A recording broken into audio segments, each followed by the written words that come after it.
스텔라 데이지호가 남대서양에서 침몰한 지 5년이 되었다. 한 어머니의 소중한 아들이었고 한 가정의 남편이자 아버지였던 22명의 선원들이 실종된 이후 침몰의 이유라도 제대로 알기를 원했던 고소인들에게 5년이라는 세월은 마치 영겁 같은 시간이었다. 그러나 5년의 세월이 흐르는 동안 스텔라 데이지호의 침몰 원인이 밝혀지기는커녕 누구 한 명도 참사에 대한 책임을 지지 않았다. 정부는 대한민국 역사상 최초로 실시했던 스텔라 데이지호 심해 수색을 실패했을 뿐만 아니라 또렷하게 눈에 보이는 선원 유해를 버려두고 돌아오는 폐륜을 저질렀고 2차 심해 수색에 대한 국민의 열망은 선례를 남기지 않으려는 기획재정부의 높은 벽 앞에 3년째 가로막히고 있다.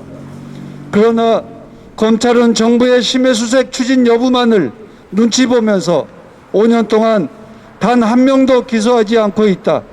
이 틈을 타서 참사의 주범이자 스텔라 데이지호의 소유주인 폴라리스 쉬핑은 침몰 보험금을 종잣돈 삼아서 매년 영업이익 최대 기록을 갈아치우며 승승장구하고 있다.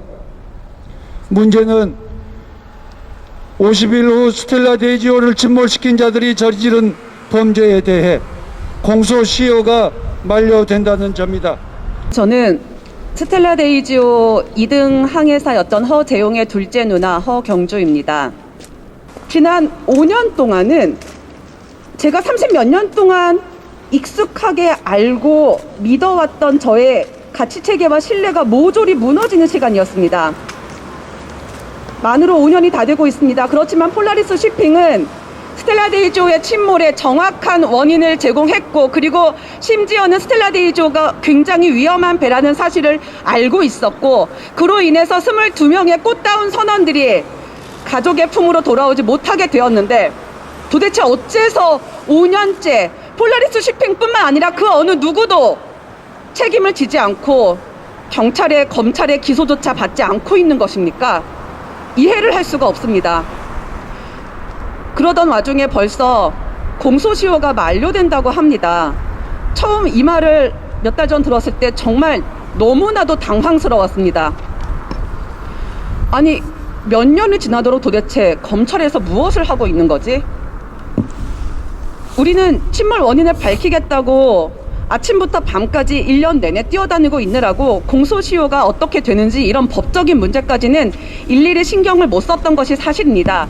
하지만 공소시효가 미처 50일밖에 남지 않았다는 말씀을 처음 들었을 때 정말 저희가 느꼈던 절망감과 혼란스러움과 분노는 정말 짐작치 못하실 겁니다. 그래서 저희는 이렇게 고소 고발을 준비하게 되었습니다. 다행스럽게도 저희 고소인들 뿐만이 아니라 어떻게 대한민국이라는 선진국 대열에 섰던 나라가 이 정도로 법치주의가 무너지고 있는지에 대해서 공감해 주신 수많은 국민들이 이번 고발에 동참해 주셨습니다. 짧은 기간이었지만 무려 1160분이 넘는 국민께서 이번 고발에 동참을 해 주셨고요. 그래서 저희는 오늘 폴라리스 쉬핑을 몇 가지 죄목으로 검찰에 고소, 고발하게 되었습니다. 우리나라의 국민들이 해외에 나와서 일하다가 갑작스럽게 돌아오지 못하게 되었습니다. 안전에 문제가 있었고 이것의 원인을 정확하게 밝히고 죄지은 사람이 있다면 그 죄지은 사람을 찾아내서 처벌하고 본보기로 삼아서 다시는 해양업계에서 이런 말도 안 되는 참사가 일어나지 않도록 선례를 세우는 것, 그것이 대한민국 정부가 해야 될 일이 아닙니까?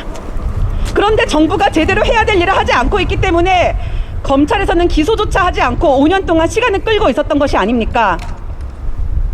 정말 화가 나고 어이없고 분하고 저희 가족들이 지금 겪고 있는 이 심경을 일일이 말씀을 드리지 못하겠지만 오늘 이 자리에서 검찰에 다시 한번 요구합니다. 대한민국 국가가 제2차 심해 수색을 실시하게 되겠죠. 그때까지 검찰은 빠르게 그리고 공정하게 정확하게 수사를 진행하셔서 이번에 기소된 자들뿐만이 아니라 추가적으로 더 고소 고발될 자들에 대해서까지 공명정대한 수사를 해 주십시오. 그를 통해서 정확하게 기소해 주십시오. 그를 통해서 아직까지 우리가 그나마 희망이 남아 있을 수 있다고 믿을 수 있도록 대한민국 검찰이 우리에게 희망과 믿음을 주셨으면 좋겠습니다.